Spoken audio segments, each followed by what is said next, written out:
ॐ अज्ञानतिमिरन्धस्य ज्ञानाञ्जनशलाकया चक्षुरुन्मिलितं येन तस्मै श्रीगुरुवे नमः।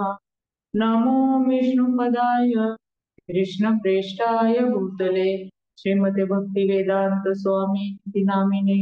नमस्ते सरस्वते देवे गौरवाणी प्रचारिणे निर्विशेष शून्यवादी पाश्चात्य देशतारिणे। जय श्री कृष्ण चैतन्य प्रभु नित्यानंद श्री अद्वैत गदाधर श्रीवासादि गौर भक्त वृंद। हरे कृष्ण कृष्ण कृष्ण हरे हरे, हरे राम राम राम हरे हरे। वाञ्छाकल्पतरुभ्यश्च कृपा सिन्धुभ्येव च पतितानां पावनेभ्यो वैष्णवेभ्यो नमो नमः। हरे कृष्णा। आज आज आपण भगवद्गीता अध्याय 15 आणि श्लोक नंबर 2 पाहणार आहोत। आतापर्यंत आपण 14व्या अध्यायात त्रिगुणांसंबंधी पाहिले आहे। त्रिगुण म्हणजे सत्व रज आणि तम। या त्रिगुणांमुळे सर्व जग कसे बद्ध झाले आहे हे पाहिल्यानंतर भगवंत सांगतात की या त्रिगुणांच्या प्रभावापासून बाहेर कसं यायचं, म्हणजे ह्या त्रिगुण सत्व रज तमाचा जो प्रभाव आहे ते बाहेर कसं यायचं हे सांगताना भगवंत सांगतात की मामच योगेन विचारेन भक्ती योगेन सेवेते सगुणान समतिकेतान ब्रह्मभूयाय कल्पते।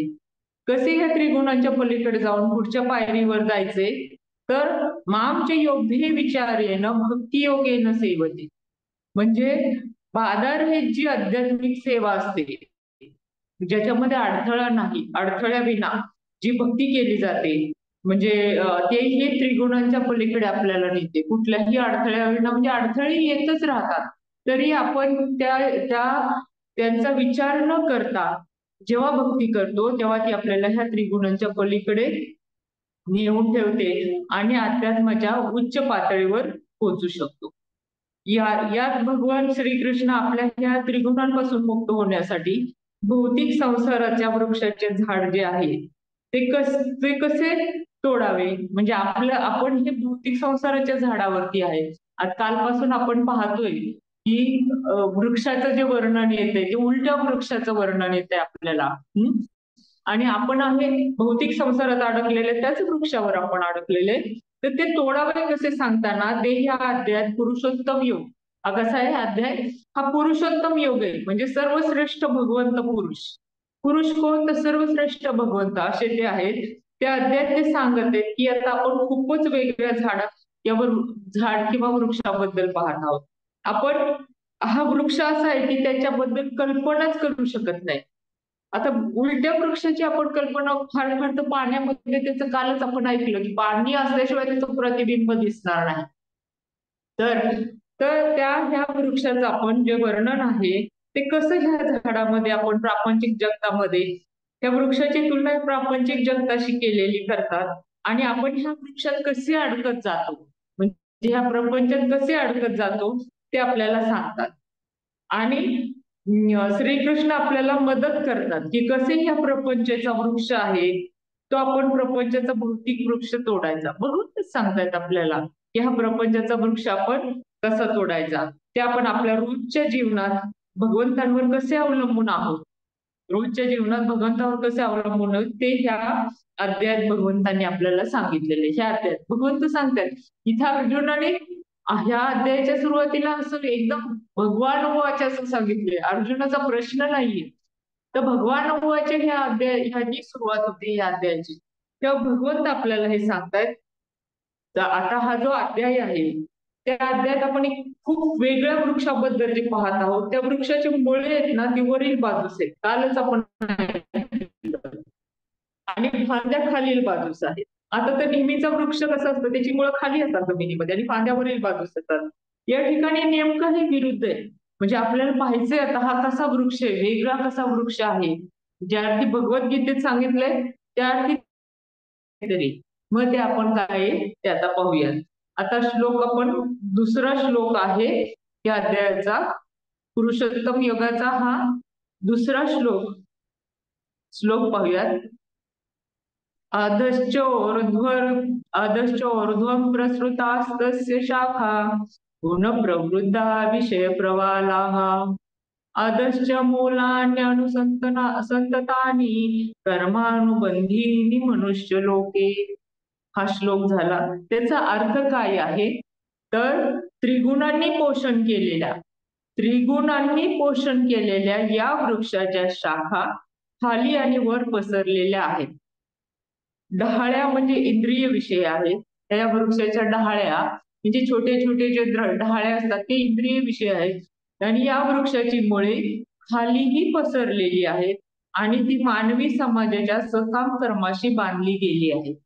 ती कशी बांधली गेली आहेत मानवी आपल्या समाजाच्या सकाम कर्माशी कशी बांधली गेलेली ते आपण आता पाहणार आहोत. या श्लोकात सांगितले आहे की ह्या वृक्षाच्या शाखा सर्व दिशांना पसरलेल्या आहेत. म्हणजे चारही दिशांना, दाही दिशांना आपण जे म्हणतो ते सगळ्या पसरलेल्या आहेत. खाली आहेत आणि वरती, थोडक्यात दाही दिशांना खाली पण आहेत आणि वरती गेलेल्या आहेत. आणि नेहमी वृक्षाची वाढ ही कशाची होत असते तर पाण्याने वाढ होत असते. पण इथं मात्र गुणप्रवृद्ध हा म्हणजे त्रिगुणांच्यामुळे ह्या झाडाची वाढ होते असं सांगितलेले ह्या श्लोकामध्ये. गुणांच्यामुळे ह्या वृक्षाची वाढ होते असं सांगितलेलं आहे. या वृक्षापासून होत असते तर या वृक्षापासून स्वेदापासून निर्माण होणारे वेगवेगळे आपण पाहिलेले उवालिकासारखे प्राणी, जार म्हणजे जार जे पडतो म्हणजे आपण म्हणजे मनुष्य लोक किंवा गायी, हे जे प्राणी आहेत ते ज्यांच्या पोटातून गर्भते, अंडज म्हणजे अंड्यातून निर्माण होणारे प्राणी आणि उद्भिज म्हणजे जमिनीतून निर्माण होणारे प्राणी, ह्या सगळ्या आहेत. ह्या सगळ्यांची उत्पत्ती ह्या मोठ्या फांद्या आहेत तशा वेगवेगळ्या फांद्या ह्याला फुटत राहतात. म्हणजे ह्याची निर्मिती ह्या झाडापासून ह्यांची निर्मिती होत राहते. आणि त्यापासून 84 लक्ष योनी, आपण जे म्हणतो ना 84 लक्ष योनी मधनं आपला प्रवास आहे, ते 84 लक्ष योनी रूप असे फाटे फुटतात. आणि त्यापासून वेगवेगळे व्यक्तिभेद म्हणजे स्त्री, पुरुष, नपुसंकलिंग वगैरे असे जे आहेत ते व्यक्तिभेद उत्पन्न होऊन आपापल्या ठिकाणच्या विकारांमुळे ते एकमेकांशी संबद्ध होतात. म्हणजे स्त्री पुरुष एकांकडे आकर्षित होतात आणि मग ते एकमेकांशी संबद्ध होतात. म्हणजे लग्न होतं, पुढे त्यांच्यातून नाती निर्माण होतात, असं आपण म्हणतो ना संबद्ध होतात. हेच हे सर्वच प्राणी पक्षी ह्या सगळ्यांच्याच बाबतीत ते आहे. त्याच्यामुळं हे फक्त स्त्री पुरुषाच्या बाबतीत नाही तर हे सर्वच प्राणी पशु पक्षी ह्या सर्वांच्याच बाबतीमध्ये वृक्ष त्यांच्या सर्वांच्या बाबतीमध्ये हेच आहे. त्या वृक्षाच्या खालच्या बाजूला म्हणजे आपण पाहिलं प्रभुपादांनी सांगितलं की ह्या वृक्षाच्या खालच्या बाजूला कशाची निर्मिती होती तर मनुष्य, घोडे, गाय, कुत्रा, मांजरे इत्यादी जीवांच्या विविध योनी आहेत. म्हणजे खालच्या स्तरावर. आणि या जीवांच्या अभिव्यक्ती शाखांच्या खालच्या भागाशी आहेत, खालच्या भागाशी आहेत. तर वरच्या भागात वरील भागामध्ये देवता, गंधर्व इतर अनेक उच्च जीव योनी आहेत. अनेक उच्च जीव योनी वरच्या भागामध्ये. ज्याप्रमाणे झाडाची वाढ पाण्याने होते त्याप्रमाणे ह्या वृक्षाची वाढ मात्र त्रिगुणांनी होते. 3 गुण सत्व, रजतम. आता ती कशी होते ते आपण पाहूया.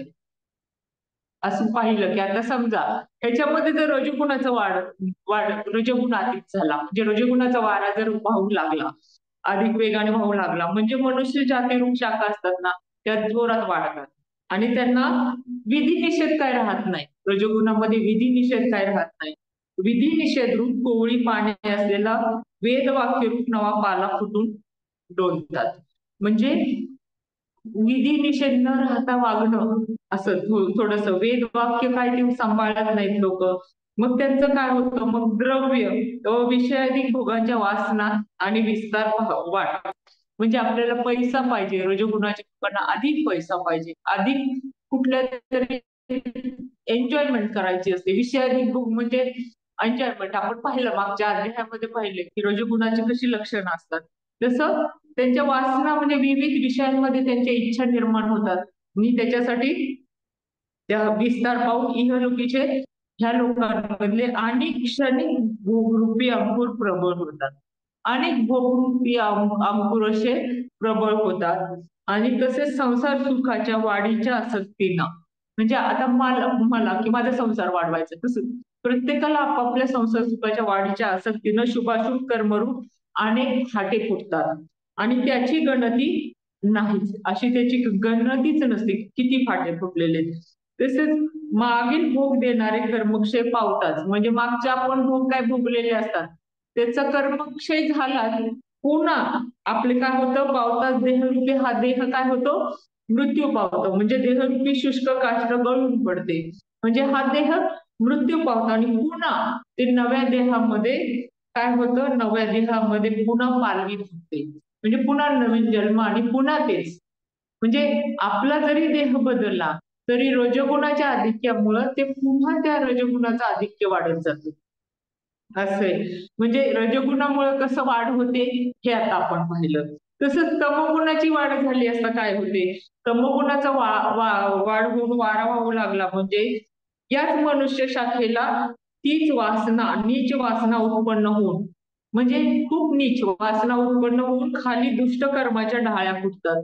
आता आपण पाहतो आताच्या समाजामध्ये बदलापूर कांड, कितीतरी ठिकाणी कित्येक नीच गोष्टी घडलेल्या आहेत. त्या नीच वासना कशामुळे होतात? हे तमोगुणाच्या आधिक्यामुळे निर्माण होऊन मग त्या दुष्ट कर्माच्या ढाळ्या फुटतात. वेगवेगळी दुष्ट कर्म केली जातात. त्याला म्हणतात दुष्ट कर्माच्या ढाळ्या फुटतात. मग कुकर्माचे कोंब निघतात. कुकर्म सगळी अशी घाणेरडी कर्म निघतात. त्यांना प्रमादरूपी ढाळ्या आणि पाने फुटतात. त्यांना असे वेगवेगळे प्रमाद घडवतात ते. आणि वेदात जी काही निषिद्ध मानलेली कर्म आहेत, वेदाने सांगितले की ही करू नये, ती मुद्दाम केली जातात. लोकांना त्रास देण्यासाठी केली जातात. लोकांना मग वेगवेगळ्या पद्धतीने त्रास दिले जातात. मग असे ह्या दुष्ट असतात ना वासना, अशा दुष्ट वासना त्यांच्या वेली वाढत जातात. अशा दुष्ट वासनांच्या वेली वाढतात आणि त्यांच्या प्रसारामुळे कुकर्मरूपी मुळे वाढून मोहाने कर्मभ्रष्ट, कुकर्म वाढलं, त्याचं मूळ वाढलं की मोहाने मोह झाला की त्यांनी कर्मभ्रष्ट होतात लोक. म्हणजे चांगली कर्म करत नाही, ते अतिशय नीच पातळीवर जाऊन ती नीच योनीमध्ये त्यांचा जन्म होतो. आणि तिथे मग हिंसादी कुकर्म प्राधान्याने घडतात. आपण पाहतो चांडाळ वगैरे, आता नाही पण हिंसा तर सतत, आता कोयता आपण काल परवाचंच उदाहरण बारामतीतलं घ्या इंदापूर, म्हणजे हिंसा व्हायला आता ठिकाण राहिले नाही, कुठेही हिंसा होतात. मग ती कशाने होतात? तर हे तमो आणि रजगुणाच्या आधिक्यामुळे होतात. आणि ही कुकर्म प्राधान्याने जन्मभर घडत असल्यामुळे पुढेही अनेक जन्म त्यांना घ्यावी लागतात.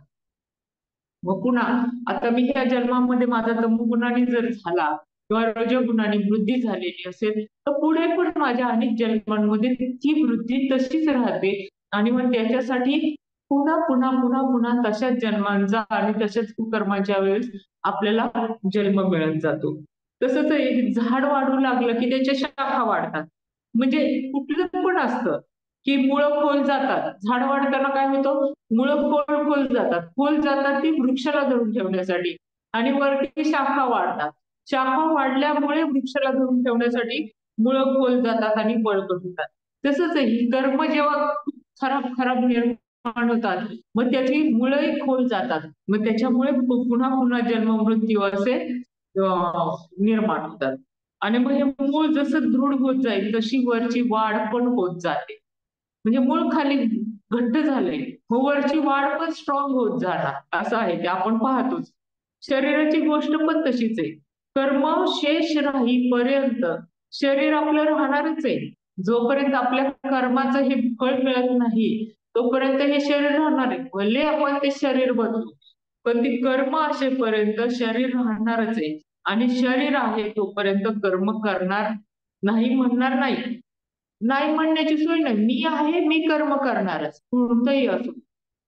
सात्विक असो, राजसिक असो, जसं जसं तुमच्या बुद्धीला जसं जसं रजोतम गुणाचा प्रभाव असेल, सत्वगुणाचा प्रभाव असेल, तसं तसं आपण कर्म करत राहतो. म्हणजे शरीर आहे तोपर्यंत कर्म केली जाणार.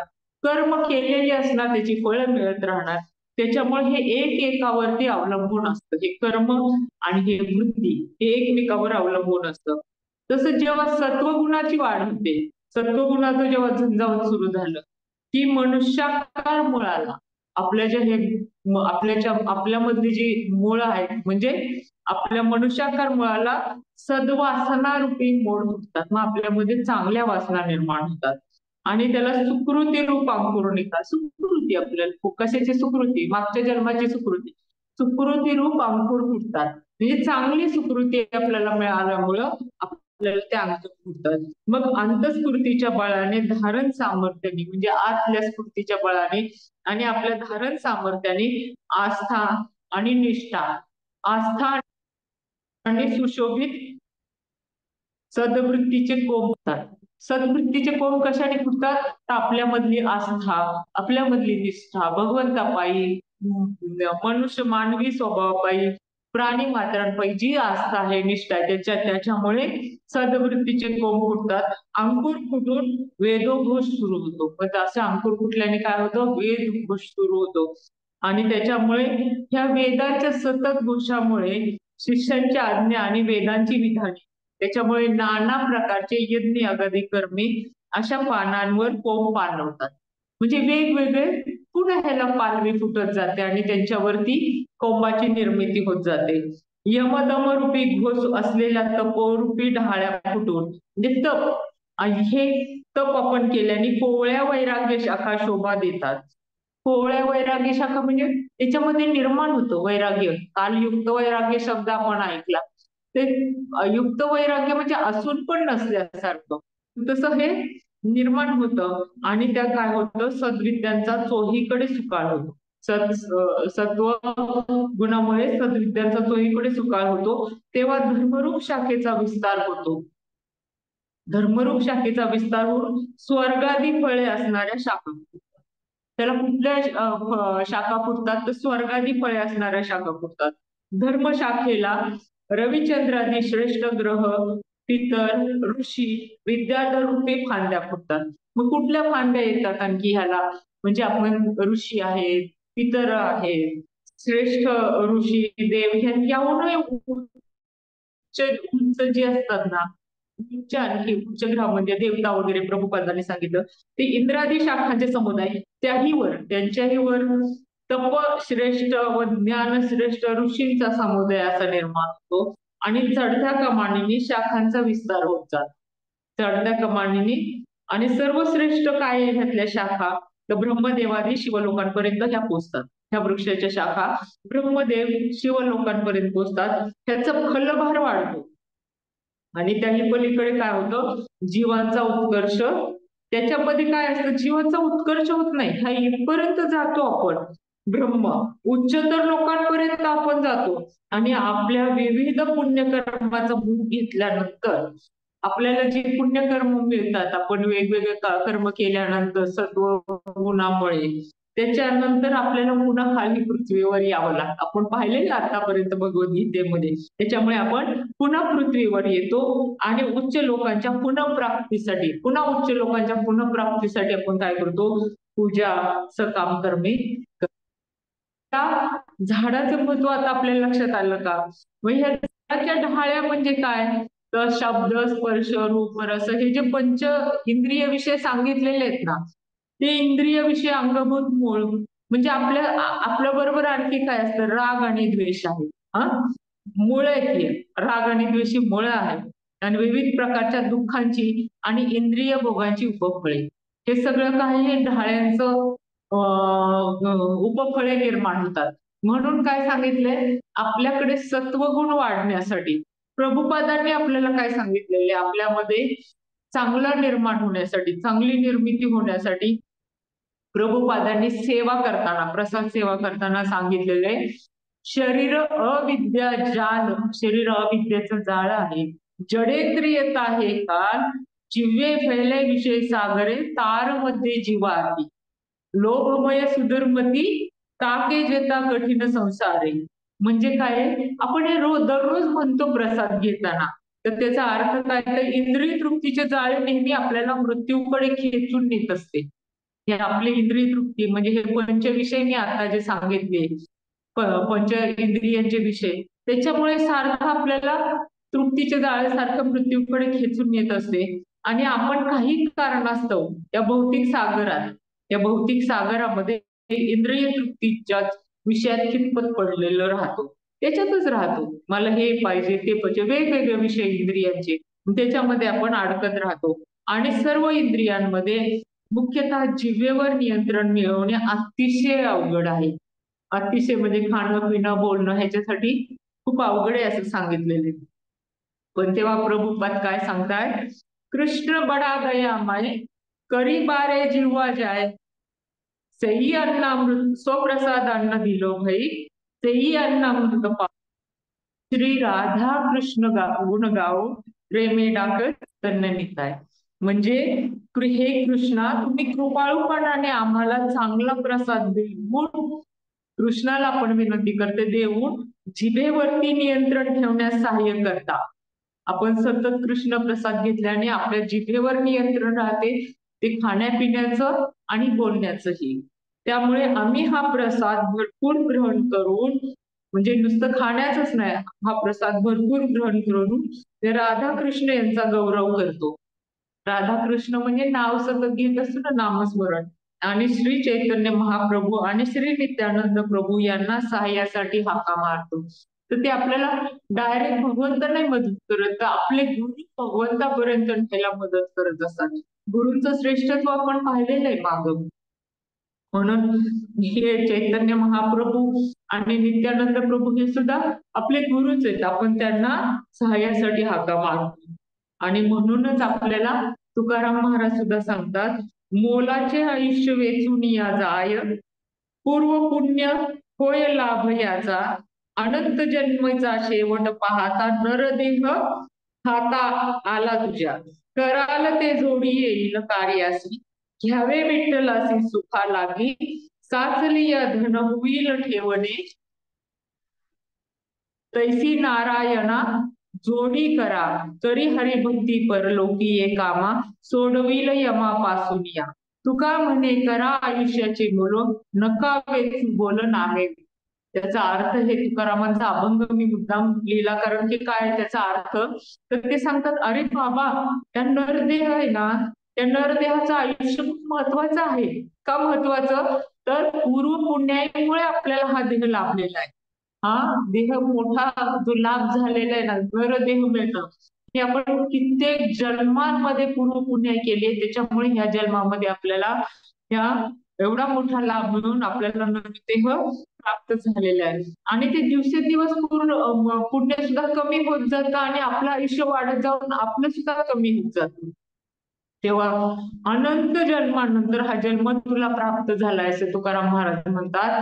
कित्येक जन्मानंतर आपल्याला झाले, आपल्याला माहिती नाही. ज्याची जोड कराल ते कार्य होईल. आपण काय कराल, जे काय कराल ते कार्य होईल. सुखासाठी विठ्ठलाचे ध्यान करावे. म्हणून काय करायचं, सुखासाठी काय पण केलं आपण, जे पण कार्य करू ते या देहामध्ये शक्य होतं करणं, इतरांना शक्य होत नाही. तर प्राणी मात्रांना, पशु पक्षी किंवा वृक्षांना, पण ह्या मनुष्य मात्राला मात्र आपण जी इच्छा करू ते आपण करू शकतो.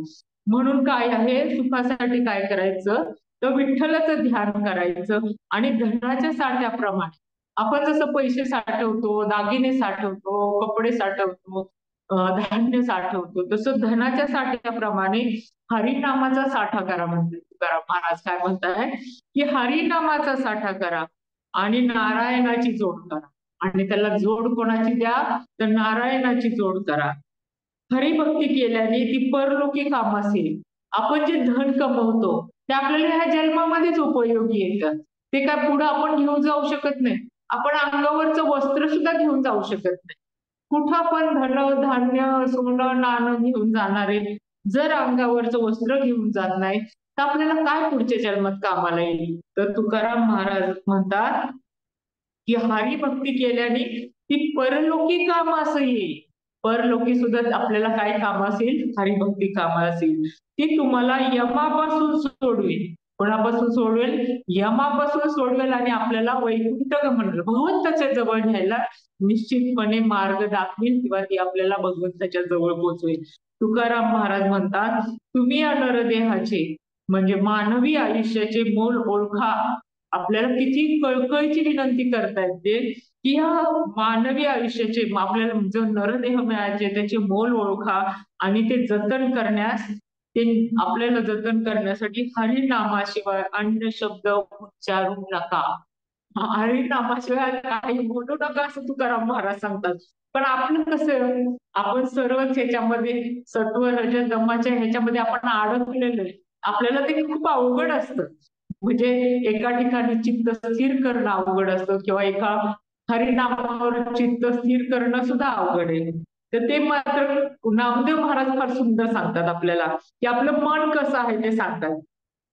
विषयी आसक्त झाले माझे मन.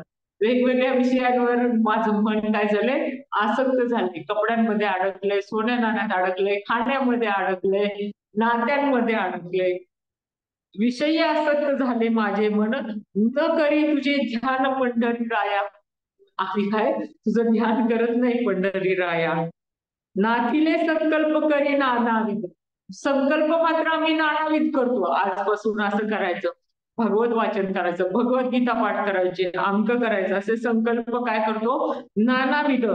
तेने थोडं खेद पावत असे. त्याच्यामुळे त्यांना वाईट वाटतं की नुसते संकल्प करतो आपण पण ते पूर्णत्वास कधी नेत नाही. ऐसा मी अपराधी दुराचारी देवा. असा मी अपराधी आहे. सगळ्यांचं आपलं तेच आहे. कुठले संकल्प सिद्धीस नेणं खरंच खूप अवघड आहे. तेव्हा नामदेव महाराज म्हणतात, ऐसा मी अपराधी दुराचारी देवा, भेटसी केशवा कवने परी. तर खरंच तू आम्हाला केव्हा भेटणार केशवा.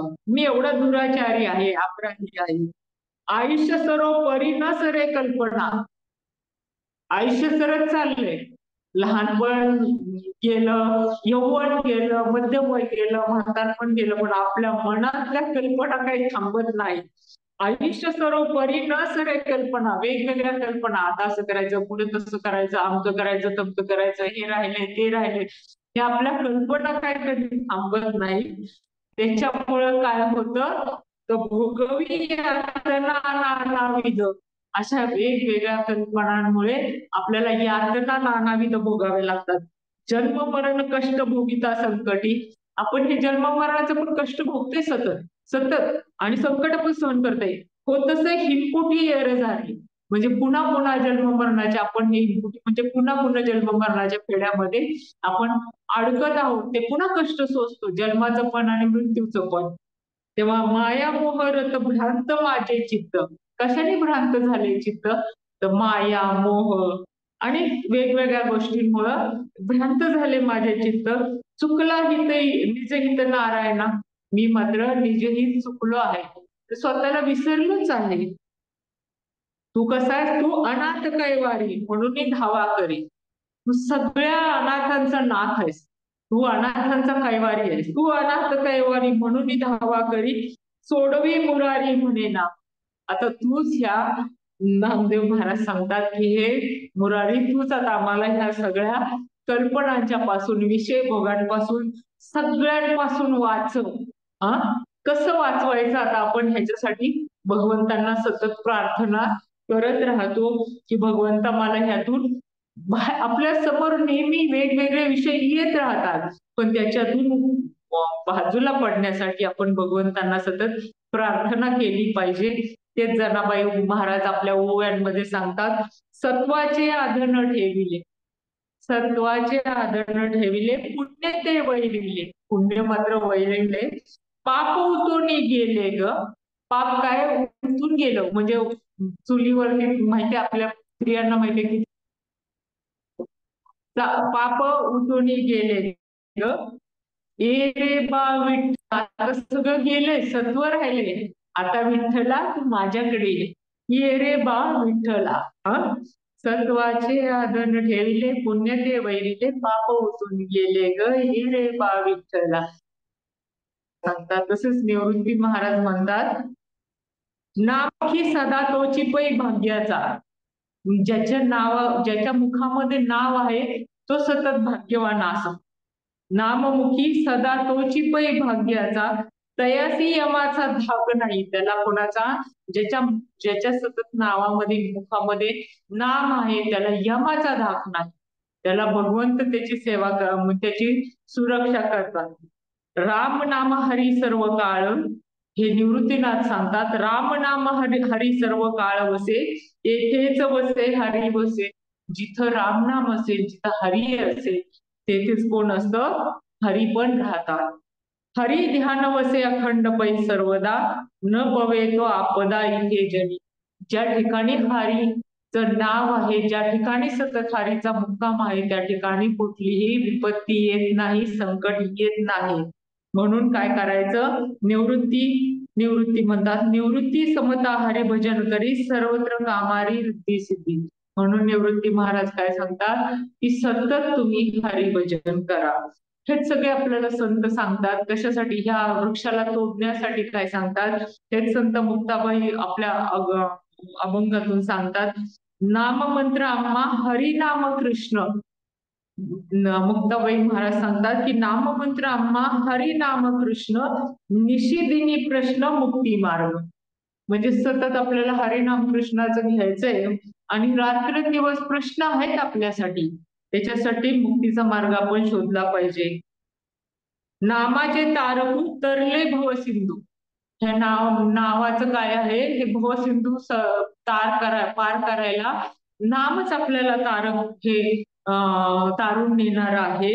हरिनाम छंदू मंत्र सार, मुक्ताई चिंतनी हरिप्रेम कोटी. नित्य नेम नित्य नाम घोटी अमृत सदा. सतत आपल्याला काय आहे? हरिनाम घ्यायचंय. तो म्हणजे अमृताचा घट आहे आपल्याला सतत मुखामध्ये दिलेला. त्याच्यामुळे सतत नाव घेत राहा, त्याने हा वृक्ष तोडला जातो. आणि तेच एकनाथ महाराज सांगतात आपल्याला कसं राहायचं, की देही असूनही होऊ विधेयी. या देहामध्ये असून विधेयी व्हायचं म्हणजे सतत नामस्मरण करायचं. काम क्रोध बांधू पायी, त्या पायामध्ये ठेवायचं का कामक्रोधांना बांधून, त्यांना इथे जाऊ द्यायचं नाही डोक्यामध्ये. आशा मनीषा करू दिशा दाही, त्यांना पाठवून द्यायचं. आशा मनीषा ज्या काही येतील आपल्या पाठीमागं, त्यांना 10 दिशांना पाठवून द्यायचं, आपल्या जवळ ठेवायचं नाही. मद मत्सर उडवू भाई, मद मत्सरांना उडवून द्यायचं. प्रपंचाची लावणी राख. राख म्हणजे त्याच्यामध्ये असून नसल्यासारखं असं. प्रपंचाची लावणी राख, तोडी जन्म मरणांचा पाग. काय आहे? आपण ह्याच्यामध्ये असून नसल्यासारखं राहायचं आणि ह्या जन्म मरणाचा पांग मात्र तोडून टाकायचा, पुन्हा न येण्यासाठी एका जनार्दनी अनुराग अक्षय संग संतांचा. आणि त्याच्यासाठी काय करायचं? तर सतत संतांचा संग घ्यायचा. हेच आपल्याला सतत आपल्या गीतेमधूनही सांगितलंय. प्रभुपाद आणि आपण जे सत्संग म्हणतो तेच हे यातून जाणतो की संतांचा सतत संग घेतल्याने आपल्यातले हे विषय भोगांना आपण दूर सारतो आणि हा वृक्ष तोडण्यास निश्चितपणे मदत होते.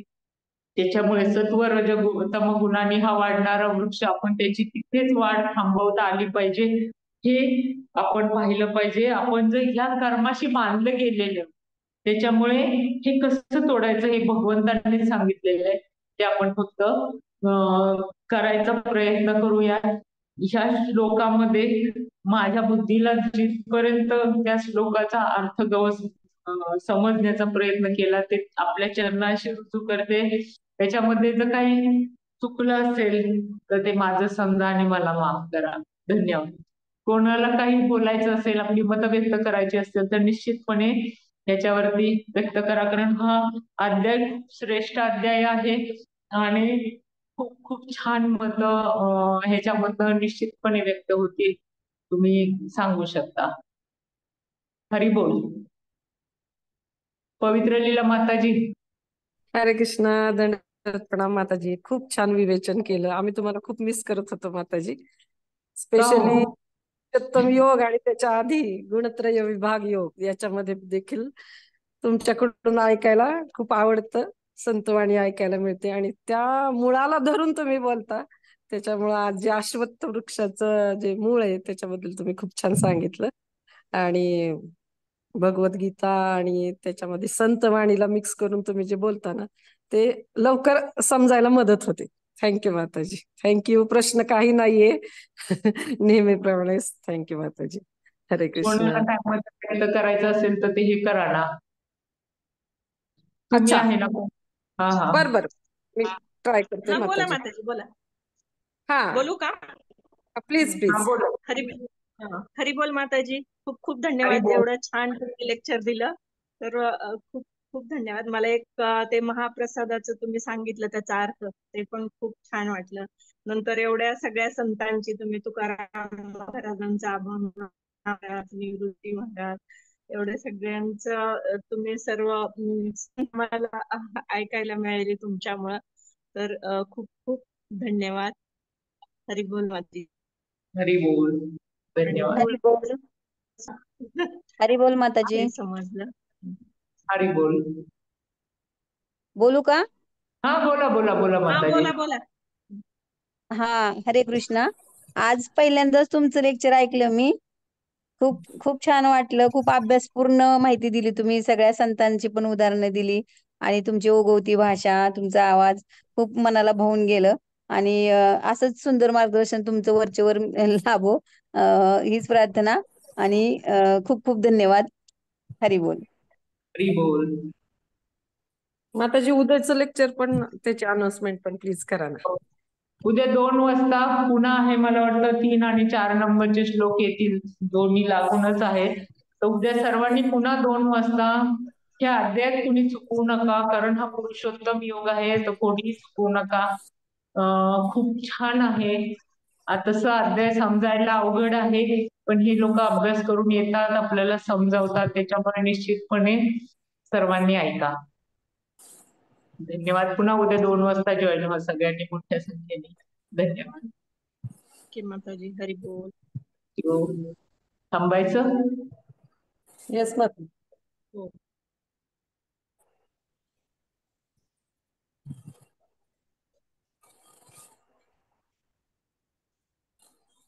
पवित्र लीला माताजी. हा माताजी, तुम्ही करू शकता ना एंड? मला नाही जमणार, तुम्हीच करा. बर, सगळ्यांना लिव्ह व्हायला सांगूयात मग. का तसं नाही येत का तुम्हाला? आपण एंड मीटिंग करूया ना माताजी. ओके. खैरे हो. माताजींकडे. हा भावे करते. प्रतिभाकडे. भावे माताजी, रसिका भावे माताजी, थँक्यू. हरी बोल. थँक्यू. हरी बोल. हरी हरे बोल. कृष्ण. दंडवत प्रणाम माताजी. तुमचं प्रवचन खूपच छान असतं, सगळं विवेचन. आणि बोलू ना, एंड झालं बोला का? बोला. तुमची कृपा आहे माताजी तुमच्या बोला सर्वांची. बोला बोला. नाही एंड नाही झालं नाही. बोला.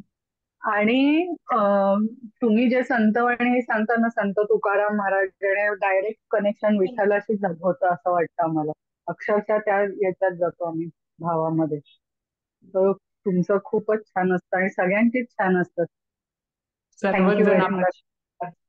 थँक्यू. येस. हरे कृष्ण. दंडवत प्रणाम. धन्यवाद.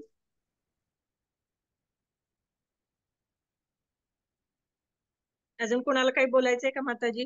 नाही तर हा करा एंड दीपाली माताजी. चालेल माताजी करते. ओके.